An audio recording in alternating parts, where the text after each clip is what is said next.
Welcome back to Father and Fun. Let's play Outlast, episode 12. I'm Espresso Steampunk. And I'm Shecky. And here we go again. Seems to me we've been down this road before. Yeah, hiding under a lot of beds, running from a lot of guys. Again, speaking of the lighting, if you saw last episode, it's very cool that they're adding candlelight and stuff. Candlelight. Oh, how romantic. the whole setting is just so romantic, Yeah. isn't it? Yeah. Between the violin in the background. Right. I kind of wish they'd added it earlier, the candlelight, that is. Mm-hmm. Now, this is, I said the guy would be annoying, and he's so effing annoying. I don't even know where he is coming from, and I run and I hide. I'm running out of batteries, but it's just like, and one of the things is this guy is super indistinct. Like, we know Chris Walker is a big guy with a messed up face, and this is just like some scrawny guy with a bat. And it's not even like that he's strong. Oh yeah, that's a dirty word. I was surprised they put that in there. Yeah, really. I mean, I would like to defend it and say it's a callback to Silence of the Lambs, but still inappropriate. Anyway, so he's just like some scrawny guy. He's not scary. It's just like, okay, he's crazy and he has a bat, so I guess I'll run from him, but... He's crazy and he has a bat. So it's bat shit. Oh! Oh! That might be the definition. Yeah. So the nutty part is I'm gonna run into him again. I'll just save you the waiting. Right. No anticipation. We know it's gonna happen. Yeah, and I was just like, where's this guy coming from? Because both times you can kind of see him emerging, but he gets the drop on me both times. As good as the sound design is, I do not have surround sound speakers, and I would be insane to play this with headphones on. Like, I would jump out of my skin. So even if I hear footsteps and stuff, I don't really know, are they coming from my character, or are they coming from, like, to the left, or behind a door, or what? So...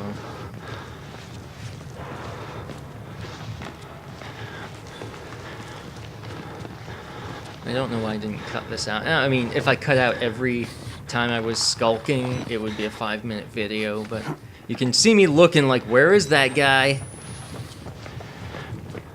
Yeah, they plot it out pretty well so that you don't get too fixated on one thing.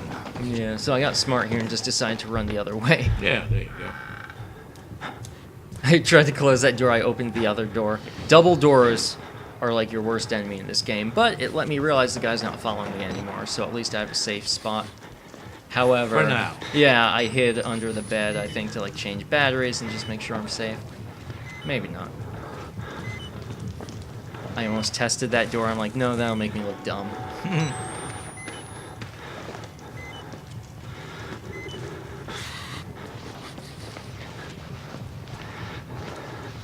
So I figured out the guy's coming from that other door, and I might just have to deal with him.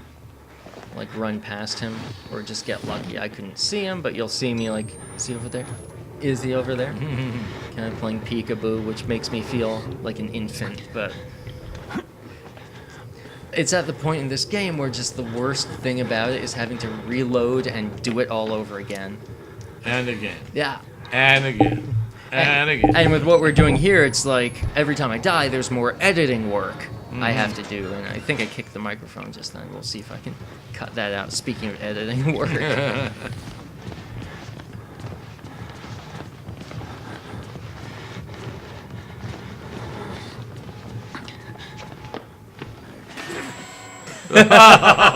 Again, you hear the footsteps Where when did he's he come from? He's like 3 feet away. Yeah.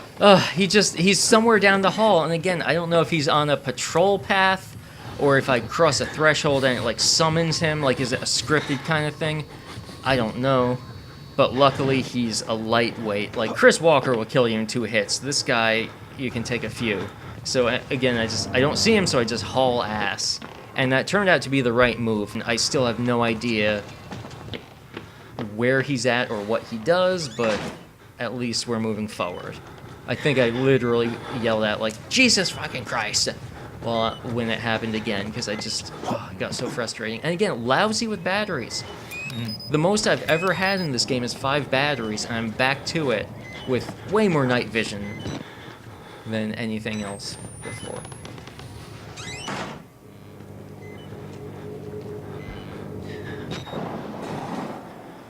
I decided to block the door. Spoiler alert, that was a waste of time.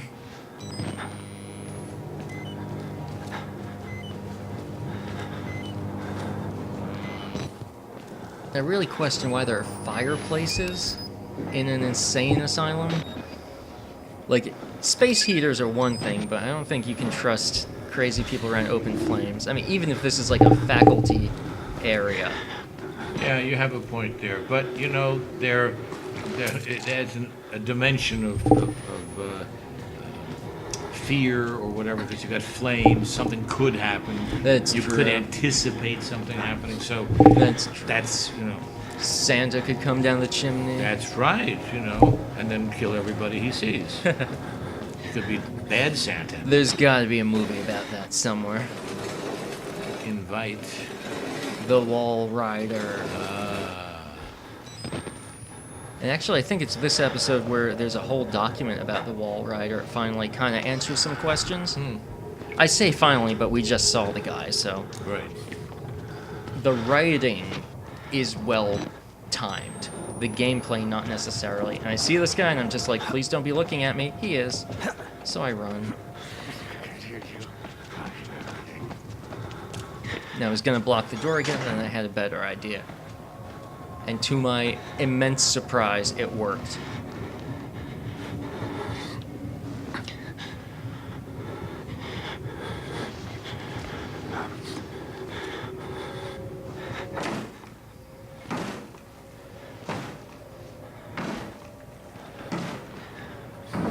See, I turn off night vision, make sure I'm not standing in a spotlight, and we're good to go. Look at that. You open the door. Yeah. Of course, once I start running, he hears me again, but not a single fuck is given that day.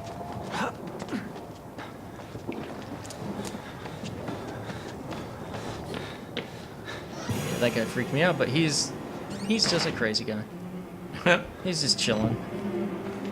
I'm not gonna mess with that. You have fun, and especially after the last guy I talked to stabbed me to death, Right. giving this guy a wide berth.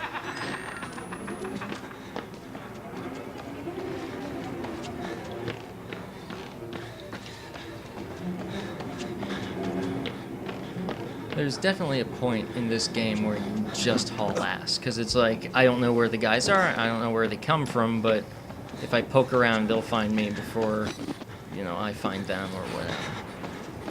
So you just keep moving. Yep. Running.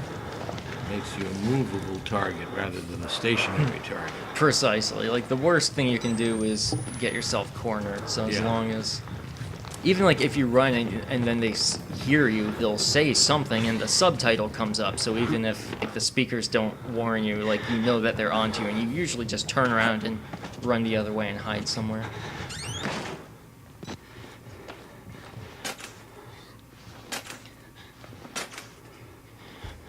So we're opening the laundry chute to get the key. Yeah. I even looked down there like, can you believe this shit? And the thing is, at first you're like, oh, he fell to the downstairs, like, basement. But of course not, he fell to the laundry room. So you have to backtrack basically to Right. where we began, Right. like halfway through last video. Wow.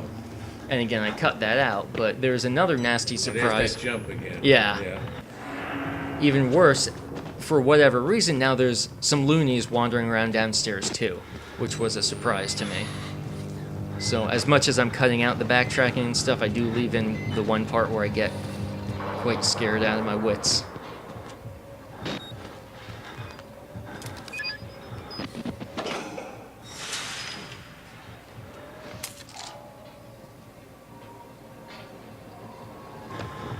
This was it. I'm like, why do I hear people yelling? Like, and then I find myself completely cornered. I get the sting that tells me someone's nearby. Of course, I check the door just in case. There he is. Does not see me. That was like the luckiest break. I was about to wet myself with rage. Because this was around the 4-hour mark Wow. of gameplay since the last episode. Not through the whole game, but since like episode 10. Since we got through the cafeteria, 4 hours of exploring and collecting batteries and a lot of backtracking and getting lost. That's the biggest complaint.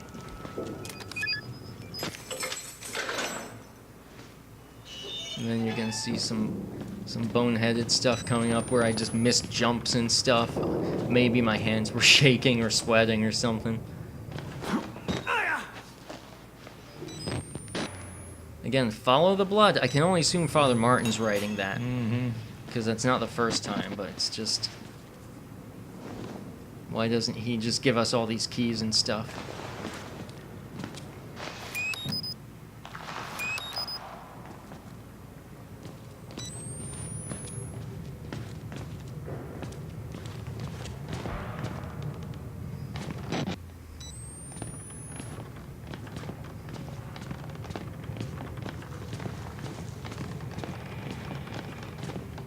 And it's interesting that it says follow the blood when every other path is closed off anyway.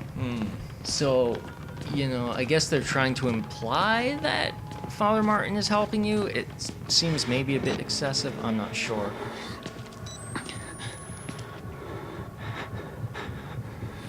I mean, it would be kind of dumb if you could not follow the blood and then you waste an hour going down closed doorways, but that's what I kind of did anyway. Then I just slip and fall. And have to figure out where I am, blah, blah, blah. I say hi to this guy. I don't know why, because I'm still being chased. Well, before they wouldn't follow you over that leap, but now I guess they are.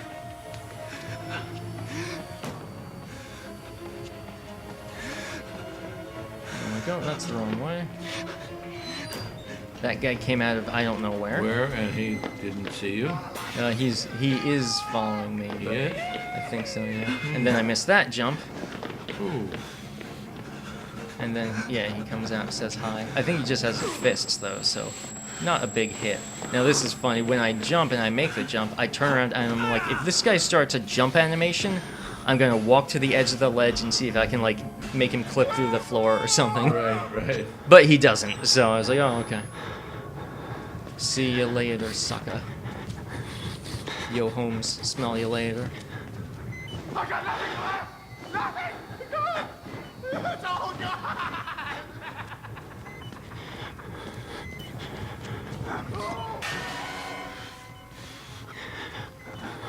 So this time I managed to shimmy correctly. I don't know what made me slip the first time. Probably just got impatient.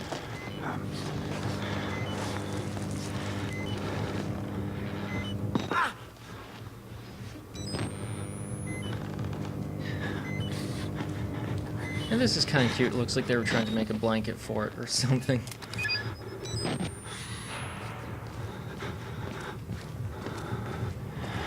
Somebody was making something.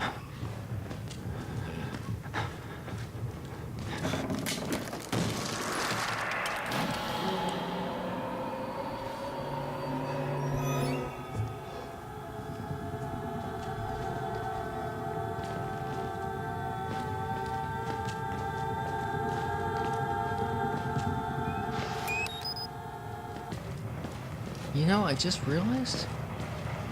Oh yeah, it took me forever to find this thing to climb up and out of, so viewers, that's what you do. But I just realized there was a document about the Wall Rider, and I think I got it right before the crazy guy stabbed me last episode, and then because I died, I may have cut it out. I don't know. Or maybe we just talked over it. I hope we just talked over it. But, that's one of those things the viewers will have to pause and read. Could be my mistake.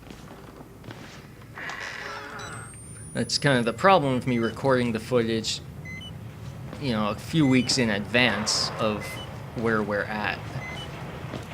I recorded all this, and then we did episode 8, 9, and 10. Yeah. And so when we're back to this, I'm like, hold on, what did we do? And originally, I thought I'd be super responsible, and I'd go through the footage, and I'd point stuff out to you, but I just don't have the time, I hate to say. That's the end of that episode. We'll end on the bedroom-induced hysteria, which sounds like something from the 1800s. Okay. Thanks for joining us. I'm Espresso Steampunk. As always, I'm Shecky. Have a good one. Ciao.